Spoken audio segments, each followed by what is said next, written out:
Selamat pagi dan salam sejahtera bagi kita semua. Perkenalkan, nama saya Andreas Tiasananta, NIM 2018 143015. Saya dari kelas A semester 6 Prodi PGSD Universitas PGRI Palembang. Di sini saya akan memberikan opini saya tentang pembelajaran daring akibat COVID-19. Untuk memenuhi tugas dari mata kuliah Pengelolaan Pendidikan, dosen pengampu Sylvia Lara Savelin, Magister Pendidikan. Kemendikbud catat 646.200 sekolah tutup akibat virus corona. Menurut UNESCO, hal ini menyebabkan sekitar 290,5 juta pelajar di seluruh dunia terkena dampaknya, salah satunya Indonesia. Indonesia berupaya memberikan kebijakan yang terbaik dalam menjaga keberlangsungan pendidikannya. Salah satunya melakukan physical distancing, di mana menjadikan proses belajar mengajar berbasis online atau belajar dari rumah. Melakukan proses pembelajaran dari rumah secara online atau daring tidak semudah yang kita bayangkan. Banyak hal yang harus diperkirakan dan dipertimbangkan demi tercapainya tujuan. Pembelajaran yang telah dirancang, kegiatan belajar dari rumah yang dirancang secara tiba-tiba telah memaksakan sistem pembelajaran kita untuk beradaptasi dengan waktu yang cepat tanpa persiapan yang matang. Alhasil sistem pembelajaran hanya sekedar memindahkan proses belajar mengajar yang biasanya dilakukan di ruang kelas ke ruang virtual. Contohnya dengan mengadakan kelas secara terjadwal melalui Zoom, Google Meet, dan berbagai pembelajaran lainnya.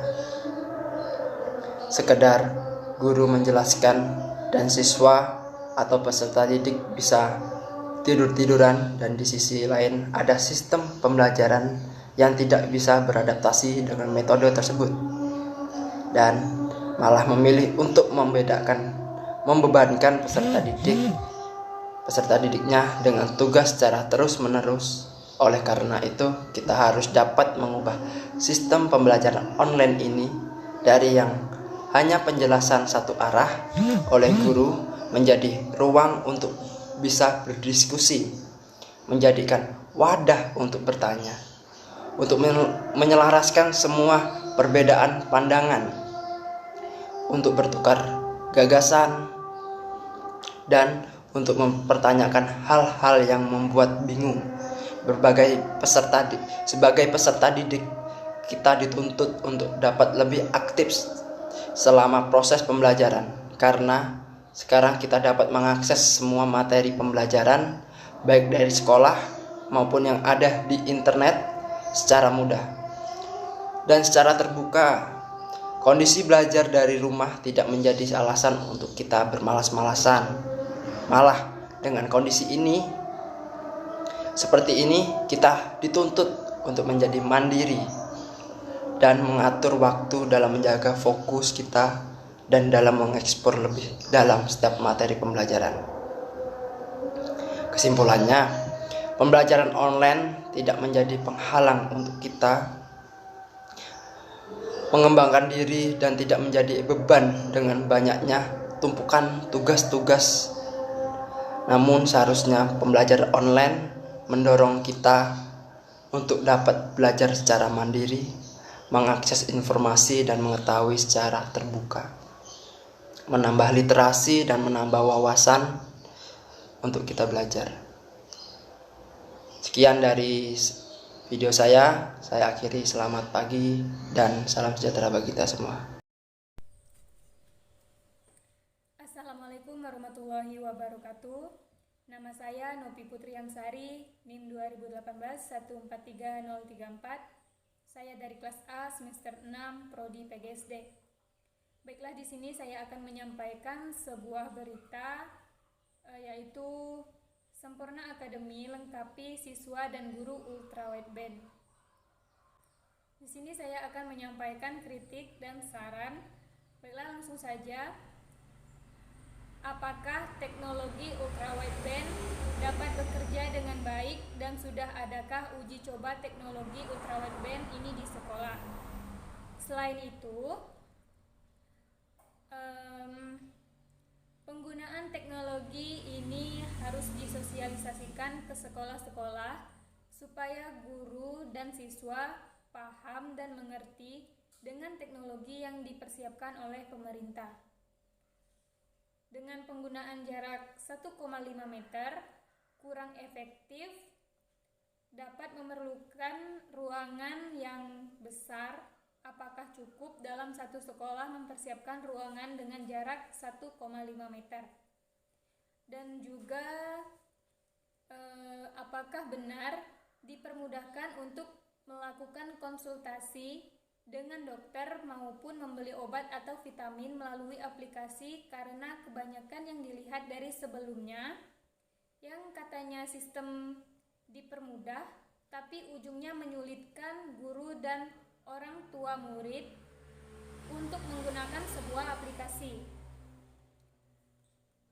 Saran dari saya, dari berita yang saya amati, lebih baik pemerintah menerapkan sistem pembelajaran di sekolah secara tatap muka, karena dapat memudahkan siswa berinteraksi langsung dengan guru dan menyerap materi pembelajaran yang diberikan oleh guru, yaitu dengan cara menerapkan protokol kesehatan yang sesuai dengan SOP yang diterapkan oleh pemerintah, seperti mencuci tangan, menjaga jarak, memakai masker, dan melakukan sistem pembelajaran yang bergantian di setiap tingkat kelas.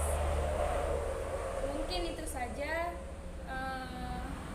kurang dan lebihnya saya mohon maaf. Wabillahi taufiq wal hidayah. Wassalamualaikum warahmatullahi wabarakatuh. Assalamualaikum warahmatullahi wabarakatuh. Saya Tri Putri Nurjanti, NIM 2018-143-030 dari Prodi PGSD Universitas PGRI. Di sini saya akan memenuhi tugas mata kuliah yaitu pengelolaan pendidikan yang didampingi oleh dosen pengampu Ibu Sylvia Saplin, Magister Pendidikan, yang tugasnya yaitu berupa opini pendidikan pada masa pandemi. Saya di sini mengambil atau akan mengupas sedikit opini pada masa pandemi yang berjudul Zakat Produktif untuk Pendidikan, yang bersumber dari tribunjateng.com. Opini dari Hamidullah Ibda. Sedikit tayangan video tentang opini tersebut.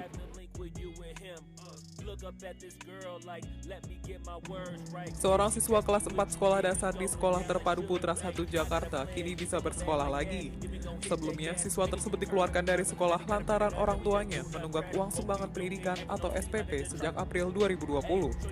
Namun, kasus dikeluarkannya siswa itu gara-gara menunggak SPP tidak berhenti di situ. Komisi Perlindungan Anak Indonesia atau KPAI melakukan mediasi pada Jumat 8 Januari 2021 antara pihak orang tua dan pihak sekolah. Erlinda Wati selaku orang tua siswa tersebut beralasan belum bisa membayar SPP lantaran pandemi COVID-19 telah merontokkan usaha rumah makan mereka. Berbagai cara ditempuh Erlinda agar anaknya bisa bersekolah kembali. Siswa tersebut dikeluarkan pada 23 Desember 2020. PP yang belum dia lunasi sebesar 13 juta rupiah. Retno Listiarti, Komisioner KPAI di bidang pendidikan, mengatakan sudah mendapat laporan tentang kasus ini. KPAI juga menyayangkan pihak sekolah yang dianggap merenggut hak anak dalam mengenyam pendidikan. Setelah mediasi, siswa tersebut akhirnya bisa bersekolah kembali. Dinas Pendidikan DKI Jakarta mengonfirmasi hal ini. Baiklah, sumber dari jateng.com, opini Hamidullah Ibda, yang berjudul Zakat Produktif untuk Pendidikan, oleh Hamidullah Ibda, SPDI Magister Pendidikan, mahasiswa S3 Pendidikan Dasar UNI dan dosen S.A. Inu Temenggung. Di sini saya akan bacakan sedikit isi dari opini Hamidullah Ibda tersebut.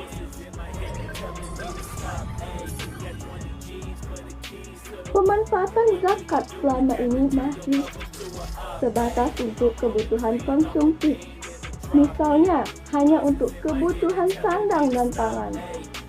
Zakat seharusnya produktif untuk kepentingan publik, termasuk memajukan pendidikan. Jika tak bisa memajukan pendidikan, minimal zakat berdampak memutus mata rantai siswa, putus sekolah, dan mahasiswa putus kuliah. Alasannya jelas, dampak pandemi COVID-19 sangat membebani orang tua untuk membayar SPP pada September 2020. BPS mencatat penduduk miskin di Indonesia mencapai 27,55 juta jiwa dan meningkat 2,76 juta dibandingkan tahun sebelumnya. Dari sumber bisnis.com tanggal 21 bulan 2 2021. KPAI menemukan 5 alasan yang menyebabkan anak putus sekolah, yaitu karena pertama, menikah, kedua, bekerja, ketiga, menunggak iuran SPP, keempat, kecanduan game online, dan meninggal dunia. Kasus menunggaknya iuran SPP jumlahnya cukup tinggi. Terhitung mulai Maret 2020 sampai Februari 2021. Ada 34 kasus. Dari kasus itu, 3 diantaranya berasal dari sekolah yang sama. Hampir 90% kasus berasal dari sekolah swasta dan 75% kasus berasal dari jenjang SMA atau SMK. Sumber dari Kompas tanggal 6 bulan 3 2021.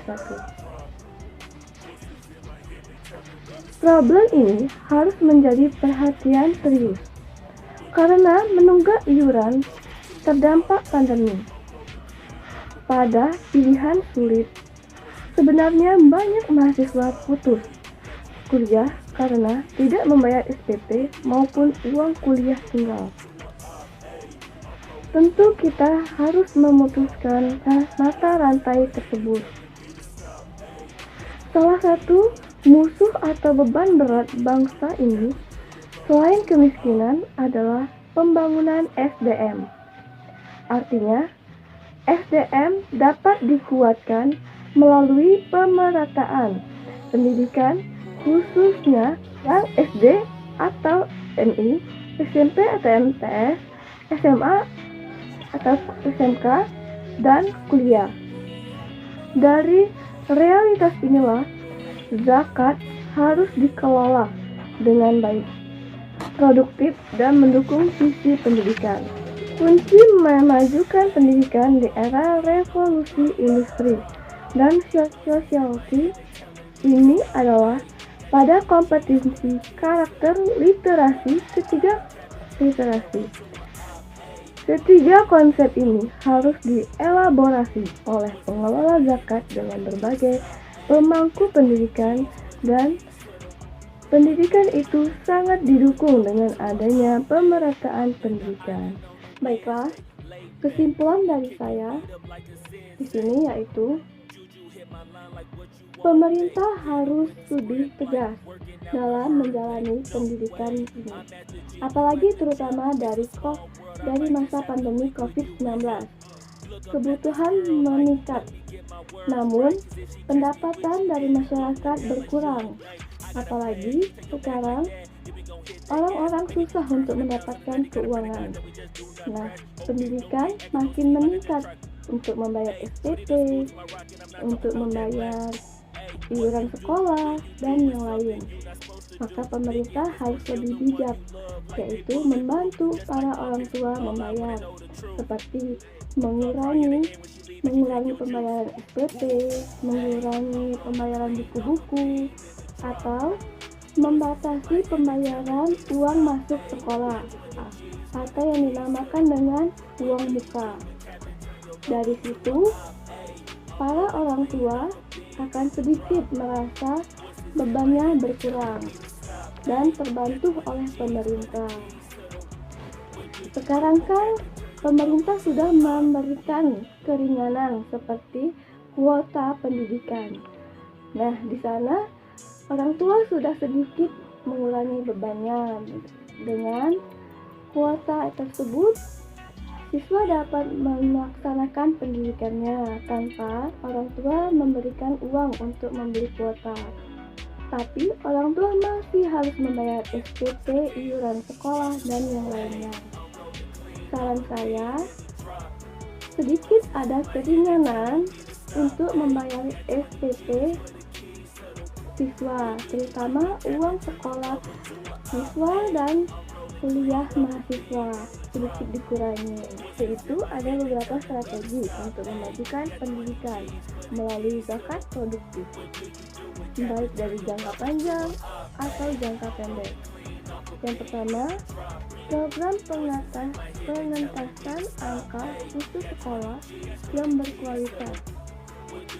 Kedua, memaksimalkan zakat profesi atau MAL untuk alokasi pendidikan yang dikuatkan melalui lembaga pengelolaan zakat.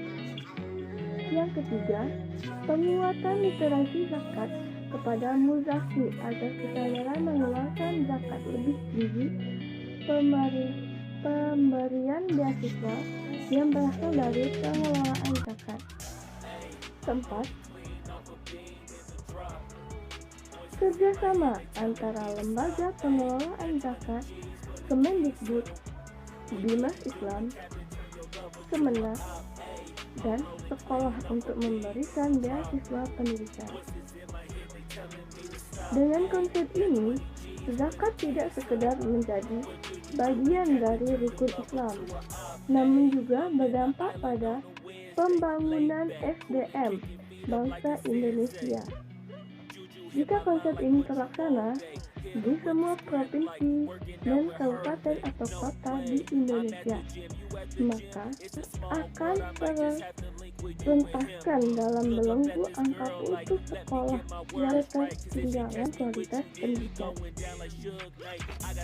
Maka, zakat produktif untuk memajukan pendidikan memang bukan segalanya, namun segalanya yang berawal dari sana. Semua insya Allah akan tertuntaskan. Itulah tadi saran dan kesimpulan yang saya berikan. Lebih dan kurangnya saya mohon ampun. Wabillahi taufiq wal hidayah. Wassalamualaikum warahmatullahi wabarakatuh.